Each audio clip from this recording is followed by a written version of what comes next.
What's up, everybody? Welcome back to the homestead. Since Mike and I just very recently got our wells connected, we wanted to give you guys a full rundown of the water system that we have going.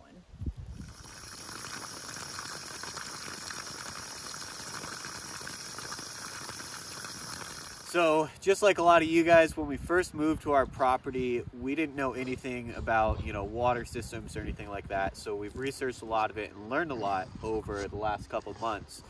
One of the first things we decided was to have a well drilled. To us, water was super important. We really didn't want to have to try to haul it, especially through the winter. Since we were doing all of this by ourselves, we knew it was going to be a lot. So we got a well drilled, and we ran into some problems right away. Right, yeah, as we were having the well drilled, he just kind of kept going deeper and deeper and deeper, and we had hardly any water. Right. I think our well's 220 feet deep, and we get less than a gallon a minute. Yeah, so like Liz said, this is 220 right here, all the way straight down, and it's like a quart per minute out of this well. And we had budgeted for 100 feet, 220 feet, right. So that didn't really work out in our favor. Obviously, the well driller is in the business to find you water. He doesn't want a bad name for himself out there. So we worked out a deal to drill a second well, and we're going to go over that here just in a second. But so we do have two wells, if that makes sense. Yeah, and we're currently tapped into both wells. We are tied into both wells at the moment, and both not running. But let's dive right into the details, I guess, on the first well. Let's do it. So like Liz said, that's 220 feet deep. That has a 1/2 horsepower submersible pump all the way down at the very bottom of this. This well is unique. It is not cased. So this well is completely through rock. And that was kind of why we don't have a ton of water through it. It was solid granite the whole way down. So we chose to go the cheapest route and not put any sort of casing in this well. So that pump is sitting all the way down at the bottom. And it's tied into a few valves that you can kind of see right here behind us. And those valves are going to the house and to the second well. Yeah, and so for the last, I guess since we got the wells drilled, this first well has been our main source of water up at the house. And this summer, we just recently found out there's not nearly enough water for us to water all of our plants and the outside watering. Yeah, that's right. But it's plenty of water for us just in the house. Right, yeah. Once we start irrigating with well number 1, we'll call it, it is just totally dry. Since the reproduction rate is only 1 quart per every minute, it's not very much water. So once we start irrigating, it's no good. But for just using it up at the house, normal everyday things, it's fine. Yeah, we've never ran out. And the water is clean too. Since it's in solid rock, the water is super clean. Right. Yep, that was another bonus of this well. Even though it's very low producing, it's extremely clean. Right. Tastes great. Yeah, so this one works out well as long as you're not irrigating. And something we should sprinkle on top is there is a pump protector on each of these wells, like one of those pump saver pump units. To, if the wells do run dry or anything happens, the pump saver should shut the well pump off. So, yeah. Should we move to well number 2? Yeah, let's go check it out. Let's do it. All right, so we'll give you the quick rundown of well number 1 here. We got our power coming in from the house and also going out to the well right here.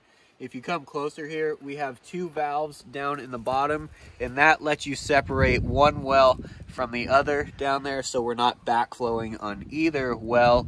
Each one of these wells also has a check valve at the pitless, so each well is checked with one-way valve. As you can see, we also put a spigot here, just kind of one of those things that's pretty convenient. And then our second well is all the way across the way over here.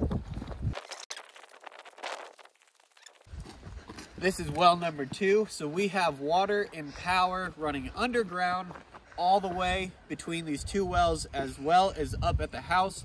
Our frost line here in Idaho is 2 feet deep, so we shot for an average of 3 feet deep, and we more or less hit that. So that's pretty cool. At well number 2 here, we have a 3/4 horsepower pump. This one is 55 feet deep. It is cased in steel. It has a PVC screen that is also pushed down it. This well produces quite a bit of water, but it's super dirty. So like Mike said, this well produces quite a bit of water, but it is pretty dirty. We figured that out really, really quickly. And it turns out that's not so great for like running it up at the house, because I think it might just clog our filters like pretty quickly. Instantly. Like, yeah, it's quite a bit of sand. It seems like the more you run it, obviously, like the clearer it gets, but it's pretty much perfect for irrigating. We were hooked up to this well all summer, watering, you know, all of the new growth, flowers and plants and stuff like that.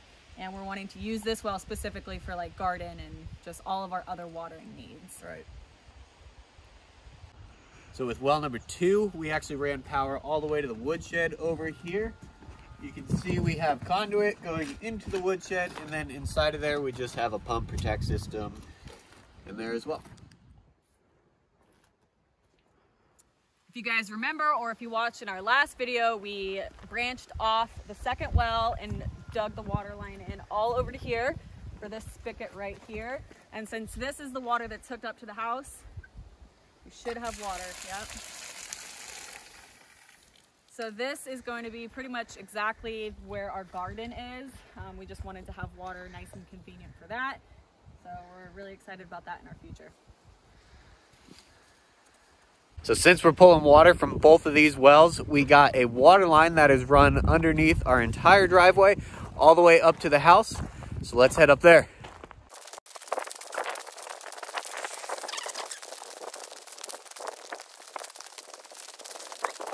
So up at the house, after about 450 feet of 1-inch poly water line, 200 PSI, we got a 30-gallon, I believe that's 30-gallon, pressure tank. We are running a 60-40 pressure switch that I actually have turned down. So we're running like a 60-32 pressure switch. All 1-inch poly, coming up to a pre-filter with all of our fittings. Then we run over to 3 of these big blue, I believe that's a 20-inch filter. So we have sediment, and carbon in these guys. After this, it necks down to a 3/4 inch PEX line, and then it starts feeding the whole house. You can see we got the water heater here. The water heater is after the filtration system, obviously.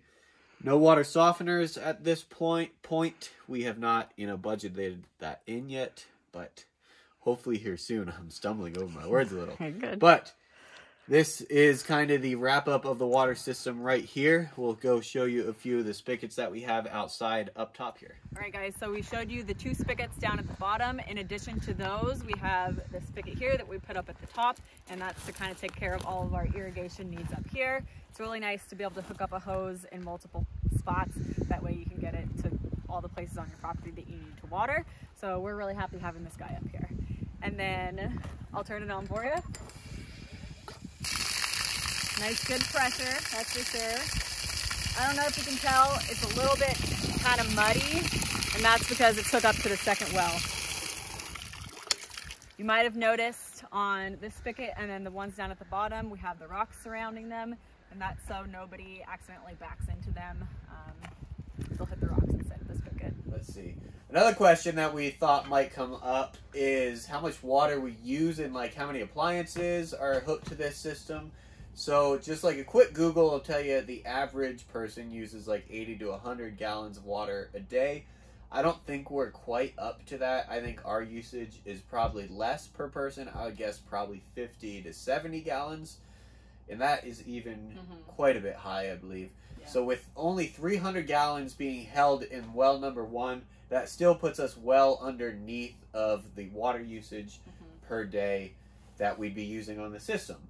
We have the dishwasher hooked up to it. We have the refrigerator hooked up to it.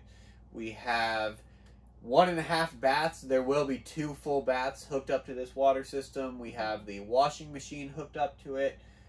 We have the hot water heater hooked up to it. What else? I think that's it. I think that might be it. Yeah, it seems like it's, I mean, maybe a lot of appliances on this system, but like Mike said, I think we tend to use under. Yes. Maybe on heavy days we're showering and wash clothes and stuff. But right, yeah, we'll do a couple loads of laundry in one day, you know, and not do it again for the next couple. So we are well underneath that 80 to 100, and like I said, I guess 50 to 70. I think that's even still pretty high. Right. So for the system that we're on, anybody that's out there that might have like a low producing system, you know, we can give you just a little bit of reassurance that, you know, you do probably tend to use a little bit less water once you're conscientious about the whole thing. And, you know, we're essentially running off of 300 gallons a day and have no problems whatsoever. It works out perfect. You know, we don't even question showering or doing the dishes and doing laundry all at the same time.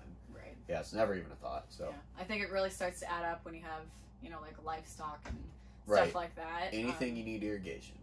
For sure. But for this, our well number 1 is plenty of water for us to use up here at the house. Yeah. If any of you guys are like in question on if you can put in your well pump or your water line or any of that, I would say go for it. Just make sure you're deep enough and make sure you just bed that pipe in there and make sure no big rocks are going to come on it. Right. So yeah, it's pretty straightforward, really. Like our well pump supply company guy, we just went to the local guy. He actually said, you know, that 200 PSI line is virtually indestructible. So as long as you're not just like smashing it with stuff, it's going to be pretty much okay.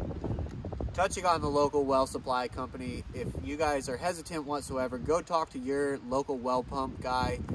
There's probably a few of them in your area. They're probably more than willing to give you a few pointers and help you out along the way. For sure. So that would be our advice, or my advice at least, on that aspect of it. It goes to show, I mean, Mike is kind of the one that figured a lot of this stuff out with the help of the well guy. And I really think if you guys are interested in like doing it on your own or kind of up in the air about whether you can, it's definitely possible, because like we're by no means experts, but we have lots of water running to our house and we've had no real issues with it. So it's definitely doable. Yeah, it's just like anything. Once you do it and you kind of learn and understand what's going on, it's really, really simple. The entire system is really basic, you know, once you understand a few principles to it. So how it works. Super easy, guys. Yeah. We appreciate you guys watching as always, and if you did like this video, please hit the thumbs up button down at the bottom. It really helps us out. There's a few links as well down in the description if you want to check out any of the tools or the supplies that we use on this water system. Yeah, we very much appreciate it, you guys. Let us know what you think down below, and we'll see you in the next video. Bye.